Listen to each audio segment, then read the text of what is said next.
Hey everyone, it's Clint. Welcome to Sweetcast. I've been paying a lot of attention to the Daily Wire lately because they're starting to get into a territory that we're all very familiar with, and that is basically culture war through entertainment. Now, I wish that 3 years ago that I would have been able to articulate it and have like such a defined mission as the Daily Wire has when it comes to this movie. Uh, the same problems, the same gripes that they've been going over are the same problems that we've all been talking about for years in comics. Comics, just like everything else, they happen first. All of the weird stuff that has happened in comics came first. A few years later, you start seeing that stuff happening in film, in cinema, and turns out that when the other foot drops and there's pushback against what's happening in comics, that is again leading the way, and you're going to start seeing it happen in film and television. And this is the beginning. Mark my words, this is going to be a fight. This is the next front in the culture war. So I want to get into this. First, though, let me show you. Fatal is on Indiegogo right now. It's a fantastic looking book. Not just one of, I think honestly, this is the best looking comic book you're going to see on the market today. Back it's in the link in the description below. Also, Downcast, we've got a bright future for Downcast, guys. If you don't have the newsprint #1 edition, it is coming out first printing very soon. It's at the printer right now, so as soon as Alterna gets it, he's shipping them out. So check that out. You can also get that in the link in the description below. All right, so let me play this a little bit. This is from the Ben Shapiro Show Sunday special, and he's interviewing a filmmaker about his perspective. And listen to this. If people want to watch movies like this and continue to consume content that isn't preaching a message to them and jamming a sort of a secular worldview down their throats, then they have to support a conservative economy.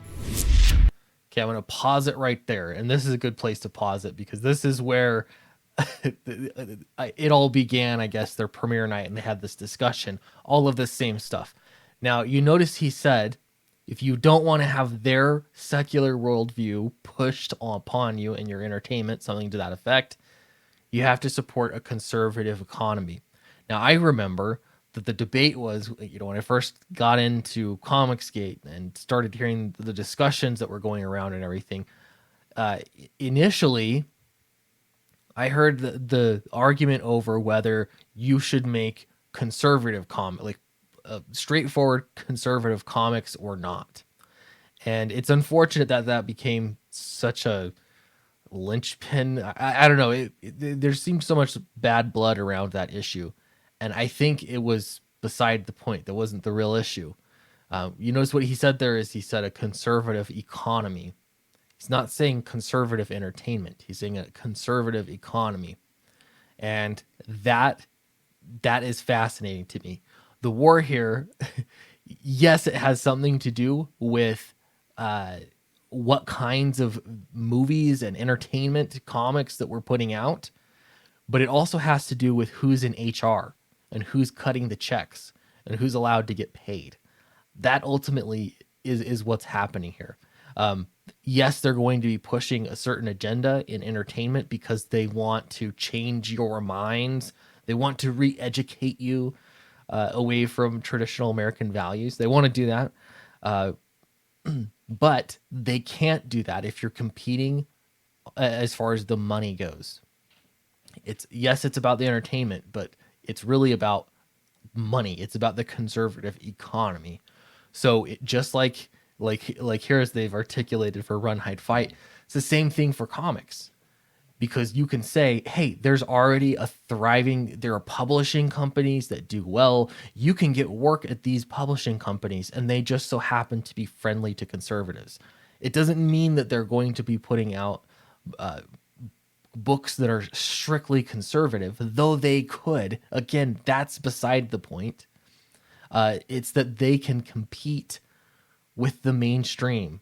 They can compete. They're going to be getting the same viewers that are watching these whatever blockbuster movies they're going to be getting the same people that would be reading Spider-Man or X-Men reading their stuff. It's gonna reach that same audience, but it's going to do it without talking down to you as a reader, as somebody that's enjoying entertainment.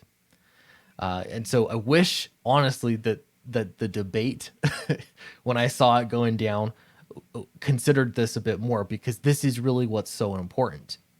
And the reason it's important is because there's so much emphasis on people getting into the entertainment industry, and the way that they change it to this weird secular point of view. I like that.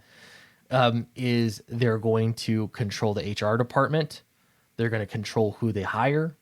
It's going to become more of a clique. And honestly, I think that ultimately that's where it comes together. It's a clique.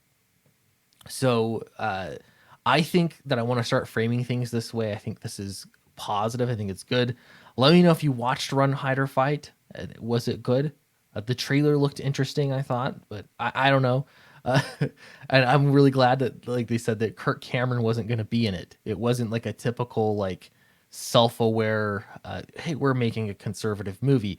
It's, we're making a movie, and we just so happen to be conservatives and friendly to conservatives. And I'm guessing that they had people from all over the political spectrum working on the film.